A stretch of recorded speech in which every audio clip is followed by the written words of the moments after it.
Olá, eu prefiro não revelar o meu nome. Tenho 29 anos e o que eu vou relatar aqui aconteceu comigo e mais dois amigos no ano de 2013, em que vimos um lobisomem. Naquele ano, eu vivia em uma cidade grande no estado do Maranhão, estado que eu vivo até os dias de hoje. Naquela época, eu estava desempregado. Estava procurando emprego, mas não conseguia em lugar nenhum. Sabendo disso, um dia a minha avó, que vivia em um sítio junto com meu avô, em uma zona rural, telefonou para a casa dos meus pais e comentou que havia começado uma reforma na casa e o pedreiro que estava lá estava precisando de um ajudante. Ela sugeriu que eu pudesse estar trabalhando com ele até conseguir algo melhor. Pensei bem na proposta e aceitei. No dia seguinte, fui para o sítio dos meus avós. Chegando lá, tomei um café da manhã, conversamos um pouco. Assim que o pedreiro chegou, conversamos um pouco de como seria o trabalho. Combinamos que eu seria pago semanalmente. Então, comecei a meter a mão na massa. Era um trabalho difícil, pois eu não estava tão acostumado a trabalhos braçais. Ainda mais ter que fazer aquelas tarefas debaixo de sol quente. E além disso, às vezes eu ajudava os meus avós em algumas tarefas do sítio, como por exemplo, limpar o chiqueiro ou cuidar dos animais. Mas eu já estava me acostumando com aquela rotina. Eu ficava no sítio dos meus avós. E no fim de semana, eu retornava para a casa dos meus pais. E essa rotina durou alguns meses. Certo dia, um vizinho nosso, um amigo da família chamado André, que vivia em um sítio a uns 80 metros, veio visitar os meus avós.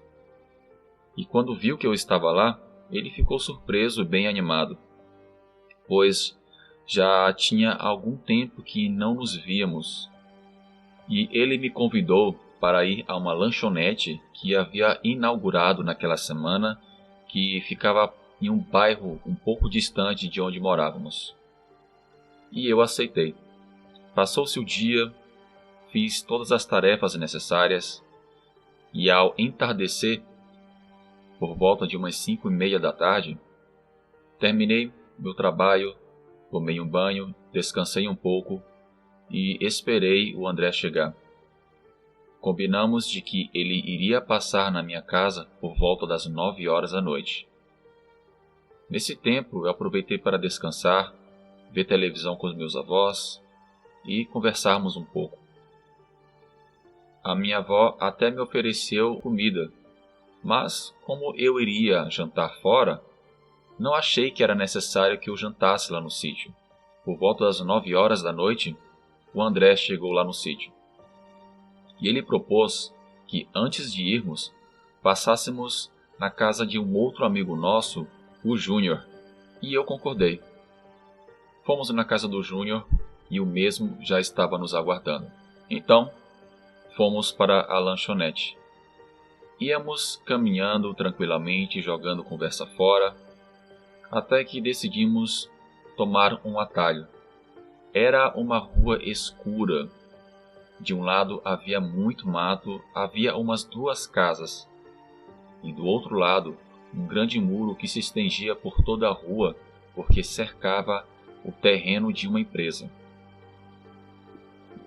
Certo momento, quando já estávamos quase na metade daquela rua, eu senti vontade de fumar.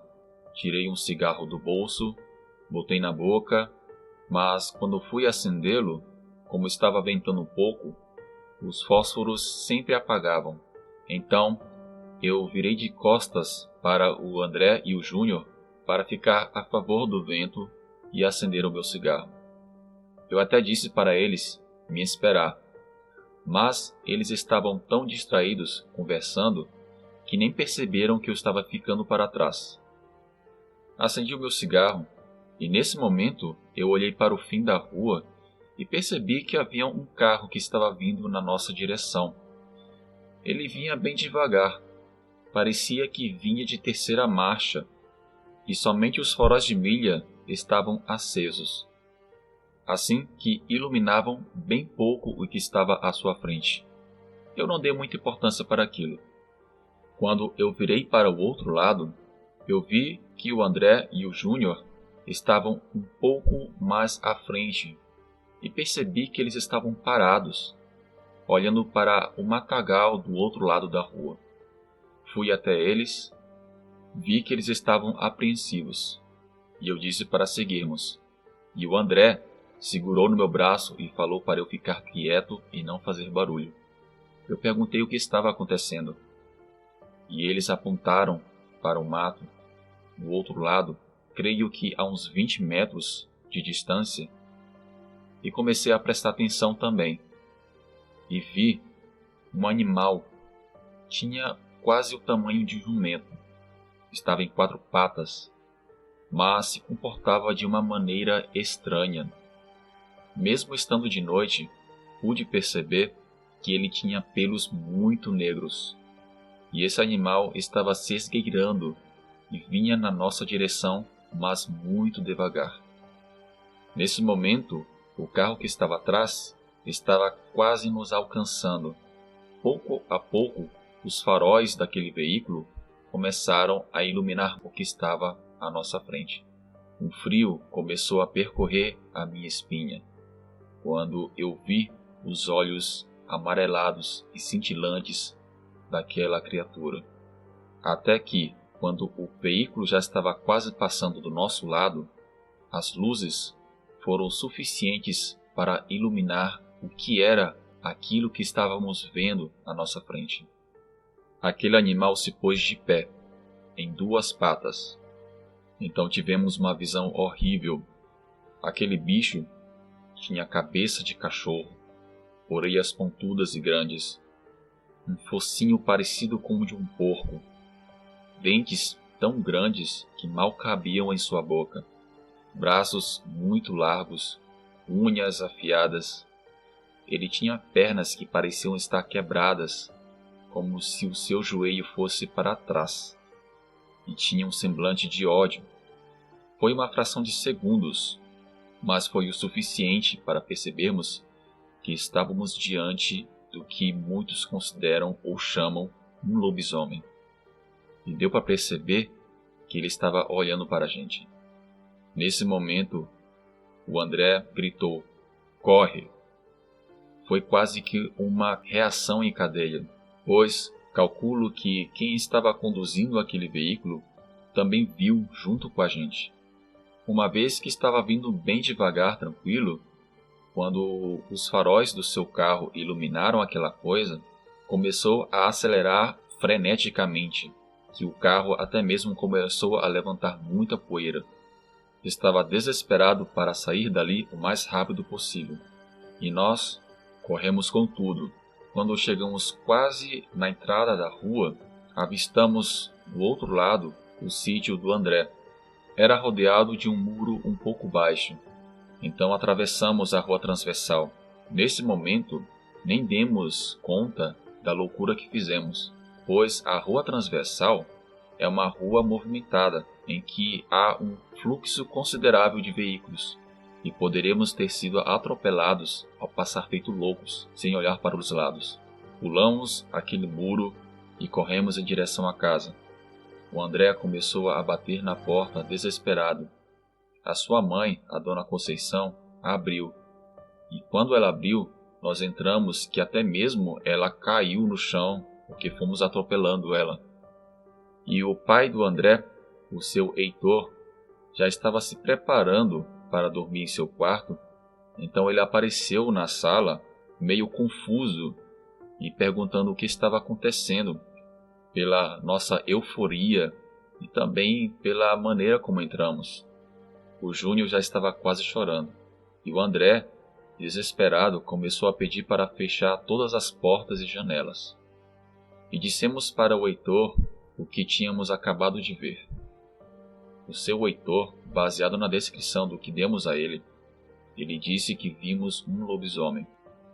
Eu queria voltar para a casa dos meus avós, mas o seu Heitor insistiu que tanto eu como o Júnior dormíssemos na casa deles, pois era muito perigoso. Poderia estar lá fora, uma vez que estávamos em uma zona rural. Havia muito sítio e muito mato para aquele lobisomem se esconder. Tentei dormir, mas não consegui. Eu até tinha medo de fechar os meus olhos e ter um pesadelo com aquela coisa. Na manhã seguinte, eu voltei para o sítio dos meus avós. Encontrei meu avô na porta, que já estava muito bravo e até me xingando, perguntando por que eu não avisei a eles que eu iria dormir fora, perguntando aonde eu estava. A minha avó estava muito preocupada, pensando que algo de ruim tivesse acontecido comigo. De uma certa forma, eles estavam certos. Algo muito ruim aconteceu, mas eu achei melhor não falar, porque eu temia que eles não acreditassem em mim. Achassem que eu estava fazendo piada ou que eu estivesse louco. Como já era umas 8:30 da manhã, eu tomei um banho, tomei um café bem forte e fui trabalhar. Não comentei nada com o pedreiro que trabalhava comigo também. Por volta das 11 horas da manhã, o meu tio chega lá no sítio perguntando por mim. E quando eu fui falar com ele me perguntou que história foi aquela de que eu e os meus 2 amigos demos de cara com um lobisomem. Ele falou que esse boato estava rolando em toda a região e que soube através de um comerciante. Enfim, os meus avós começaram a me pressionar para saber o que realmente havia acontecido. Então, eu contei para eles. Eles ficaram assustados. O meu tio não acreditou, mas os meus avós sim. Bem, depois daquele dia, a minha rotina mudou. Quando dava 6 horas da tarde, quando o sol já estava quase se pondo, eu não me atrevia a sair mais do sítio à noite. Até mesmo de dia eu ficava meio cabreiro. Quando era noite, eu ficava na sala vendo televisão com os meus avós. E depois ia para o meu quarto dormir, ler ou fazer qualquer outra coisa para me distrair, mas eu não tinha ânimo mais para sair naquela região à noite. Tenho certeza de que eu vi um lobisomem naquela noite, tanto eu como os meus amigos. Antes disso, para mim era apenas folclore. Eu não dava muita importância para isso. Se isso não tivesse acontecido comigo, nem mesmo eu acreditaria. Mas foi real, e afirmo que lobisomens existem. E aqui eu encerro o meu relato.